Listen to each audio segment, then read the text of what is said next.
John woke to the shrill cry of his alarm clock and lay there, rigid, his usual morning condition. But there was another reason John couldn't get out of bed. It was the weight.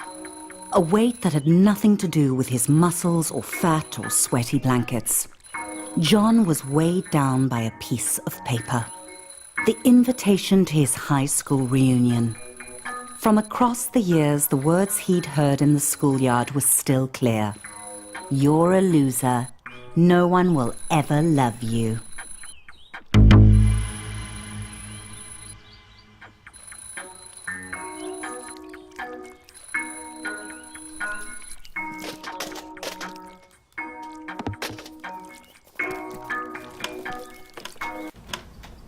John had 3 months until the reunion to turn his life around. First, he needed to clean up. John needed to shower and wash off the sweaty stink of desperate sadness.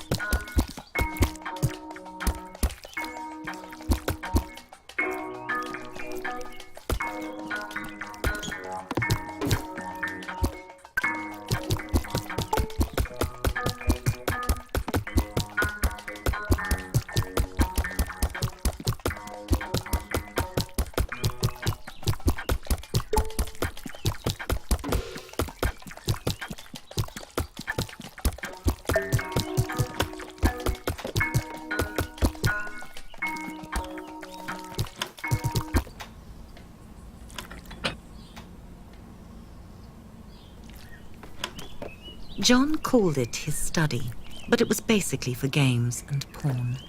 Mostly porn.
The only reason he'd ordered so much takeout was because Angel, the delivery peen, made John feel butterflies in his testicles.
John suddenly realized the time.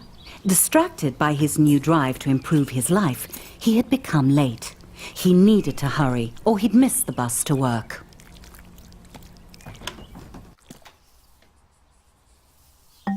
John had left his apartment late, but if he caught the express bus, he might make it to work on time. John didn't really like his job, but it had two qualities in its favor. One, he could pay his rent, and two, Barbara. Currently John's top candidate for his reunion date. John noticed a moderately attractive peen waiting at the stop. He tried to start a conversation and did not get the reaction he'd hoped for. It was probably because he was a minimum wage peen. She could probably sense it.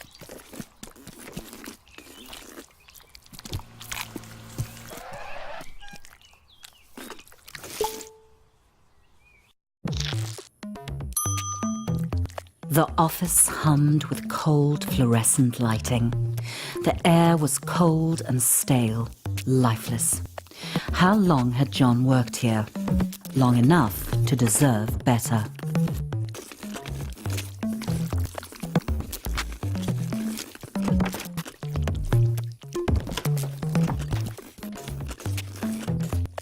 John was late, but he felt daring. He could sneak into the office through the archives, or he could stroll through the front entrance with enough confidence to bluff his boss. John decided to creep in through the archives.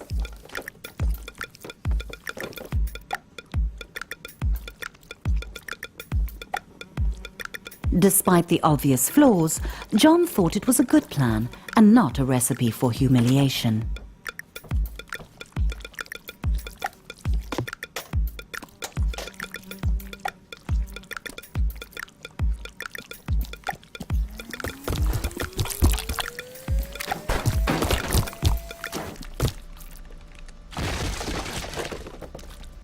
Everyone else was hard at work, grinding away.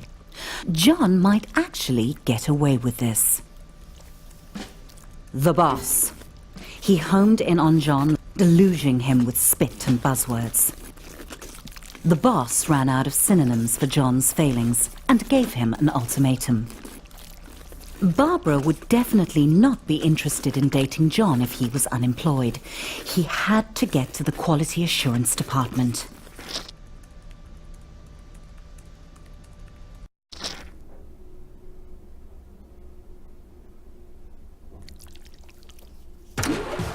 There might be a faulty dildo just waiting to cost the company millions in lawsuits. John would have to test them all. Every atom of John's rectum began to vibrate with the frequencies of pure pleasure. His orifice was a paradise. This vibrator would end all wars. It was good. The Prostate Pounder X900 series, the most advanced vibrator on the market. That one was good too. Sweet mother of no, John, that's too much pleasure for one anus to handle.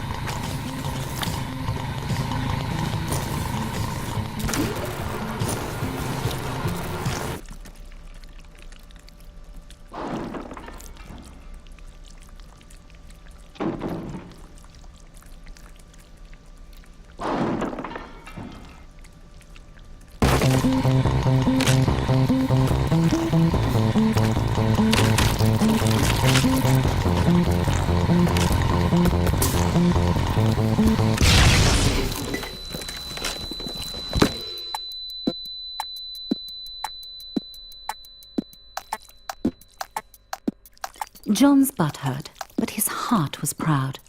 If that vibe had gotten out into the world, it could have injured a customer as badly as it had ravaged his anus.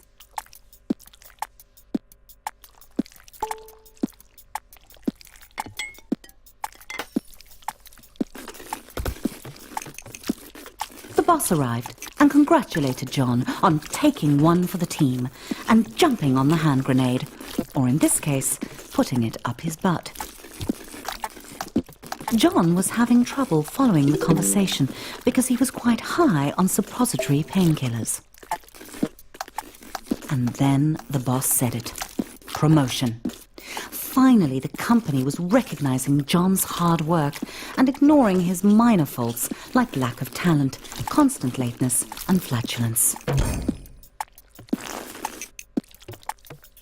John's new office smelt like polished wood and success. John's success.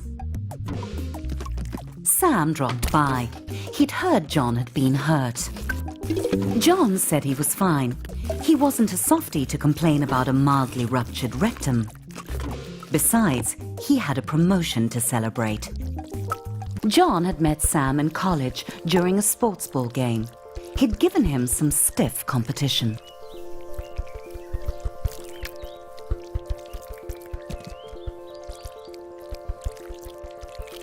Even when he won, Sam never acted like he was better than John. They'd started at Flesh Corp product testing together.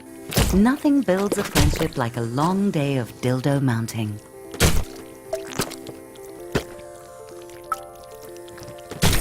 Yes, John had known Sam for a while. But John couldn't hang out with Sam. He had a reunion to prepare for. He was going out with Barbara tonight. He just had to ask her.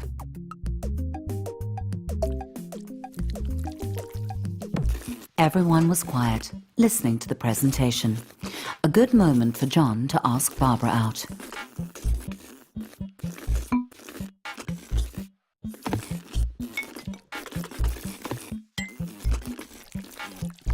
That's not Barbara, John.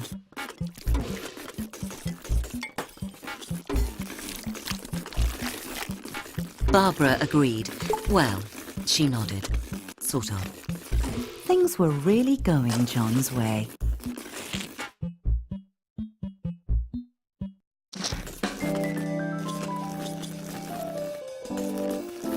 John tried to act as suave as possible and listened to Barbara talk business. He didn't want to blow his chances at long-term love and short-term sex. Barbara began to talk about monthly feedback figures, and John started to zone out, imagining him and Barbara at the reunion, a power couple. She would make his classmates sick with envy, if he could get her to tone down the boring chatter. John's balls were gripped by certainty. Barbara was the perfect date for the reunion.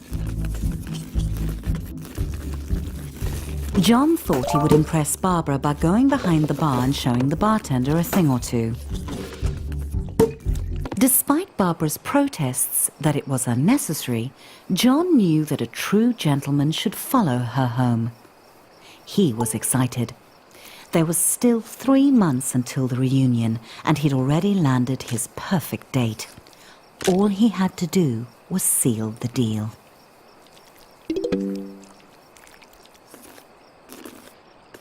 Barbara thanked John for the evening and politely did not invite him inside for coffee or sex, even though John had dropped some pretty obvious hints he'd be into both, or just the sex. The door slammed on John's hopes.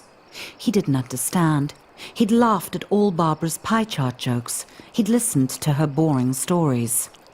The blank eyes of the lawn flamingos were witnesses to John's shame.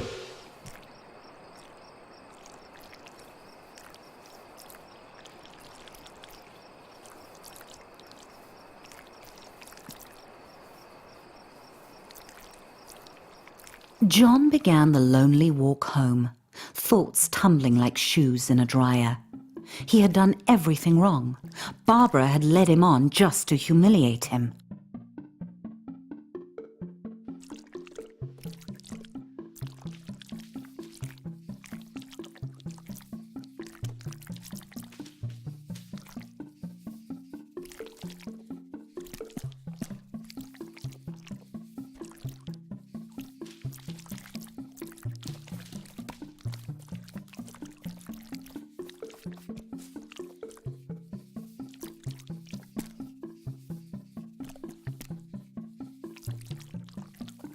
John felt empty. How could he get love? He felt like he was missing something, some key to attracting sex. But John was shooting blanks. What did Peens want?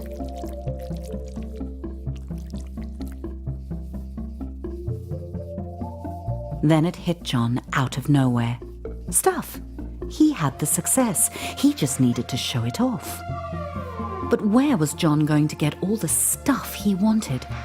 John needed a sign.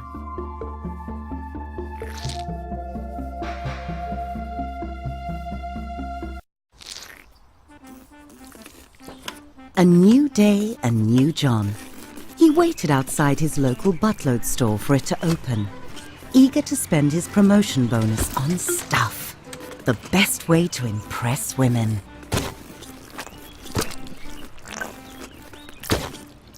There's nothing like a rectum full of money to make a peen feel like a man.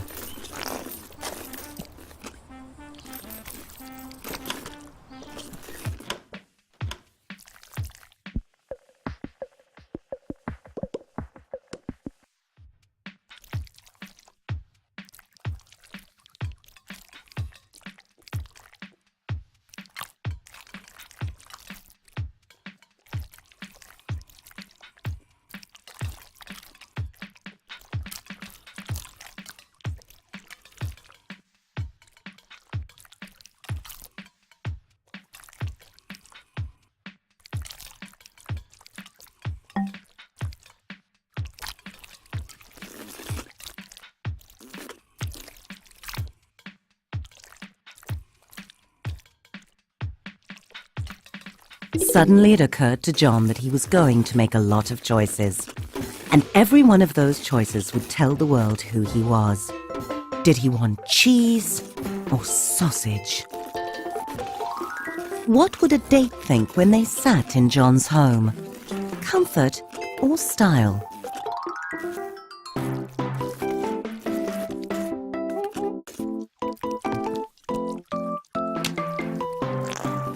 John went with comfort. Plus, it matched the couch he already had. John weighed up all the differences, but this was a tough choice.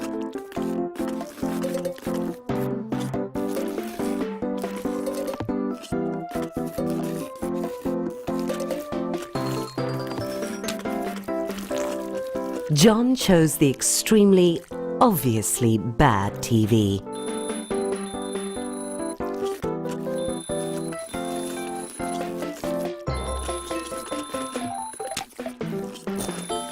John realized that it was only 2 months and 29 days until the reunion. Time flies. Cactus or rose? Was John a rugged hero or a romantic poet? If John grew his own flowers, then he'd save on romantic gestures in the long run.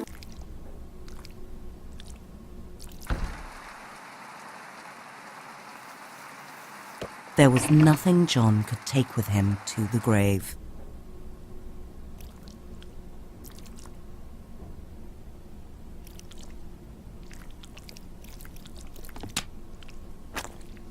Except his coffin.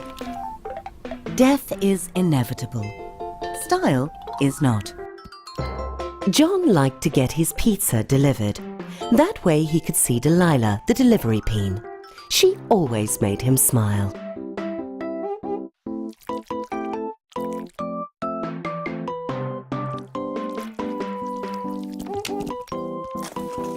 John knew that Delilah thought pineapple on pizza was an abomination. What bedding would Delilah prefer? John couldn't help wondering.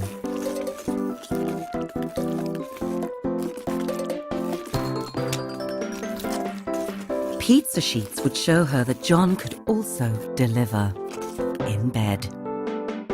Devoid of any sense of style, buying new clothes would be John's toughest challenge.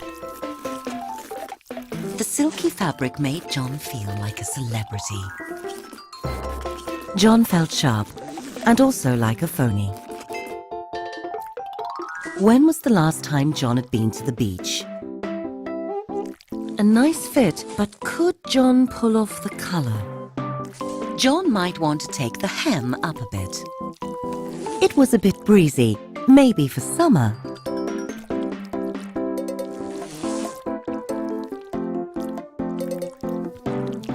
Very spunk rock.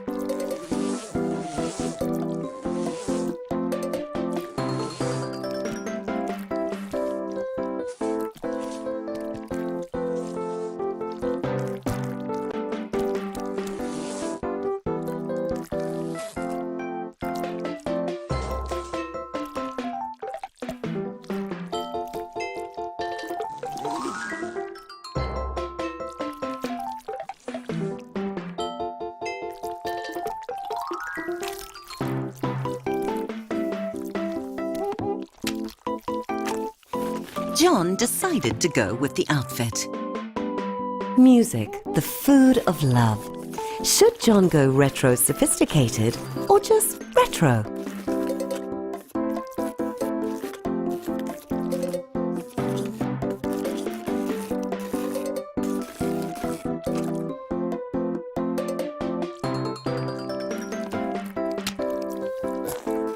John's personal nostalgia was more important than sound quality. Every can was made of metal, pulled from the bones of the earth, wrestled to the surface and smelted in roaring furnaces. All so John could buy peas preserved in salty water and stick them up his butt.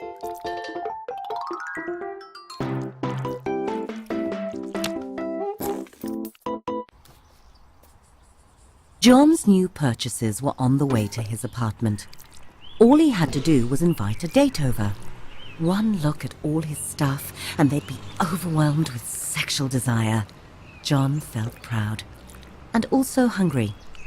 It gave him an idea. He should invite Delilah over for dinner.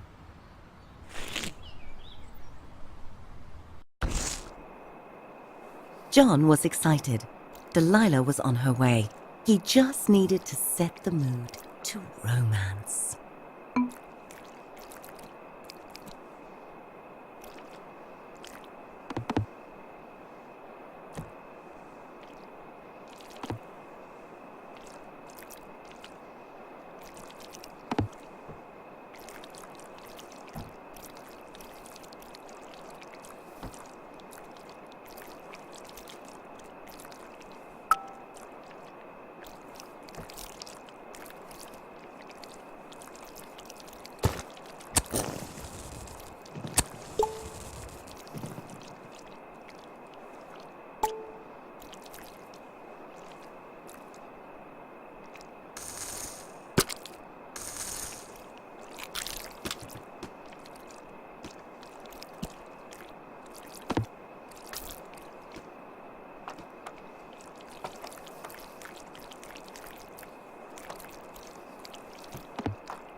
John hoped she didn't have allergies. That must be Delilah at the door.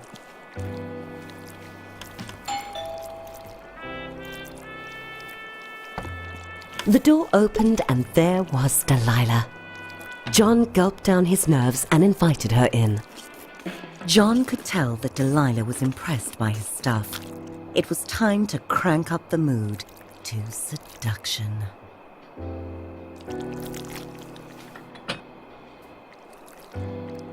John wanted to offer Delilah wine, but he'd already popped his cork. Delilah started looking as nervous as John felt. He assumed it was because she was shy too. They really were compatible. Of course, at the reunion, he couldn't mention Delilah was a delivery peen. That would be embarrassing. Delilah suddenly headed for the door. And just like that, John was alone again. Delilah hadn't even looked at his stuff. Not even the pizza bedspread. The rejection burned. John felt insignificant. He had everything he wanted. The job, the money, the stuff. So much stuff. He wanted to destroy all of it. shove it into the abyss. His stuff didn't matter. He was a shaft in a machine. Fuck off, inanimate objects. A lonely piston pumping away like all the others in his rigid place. Nothing special about him. Why should Delilah or Barbara or any other peen be interested in dating him? He was just like everyone else and they could tell. John wanted to be special, but he had to face the numb truth. He wasn't. Die, couch. Take that, TV. And all the money and stuff he'd ever accumulate wouldn't change that. He thought it would make him unique, but it just made him more like everyone else. He should leave it all. Get out of this little town and go on an adventure. See the world. He was a boring corporate drone, but he didn't have to be. He could be a traveler, exploring jungles and climbing mountains. He could visit the wonders of the world and get his picture taken. Like Peony Island, the unspoiled paradise he'd seen on TV. That was it. John had to travel. Bags packed, John was ready to put 5,000 miles between him and his problems.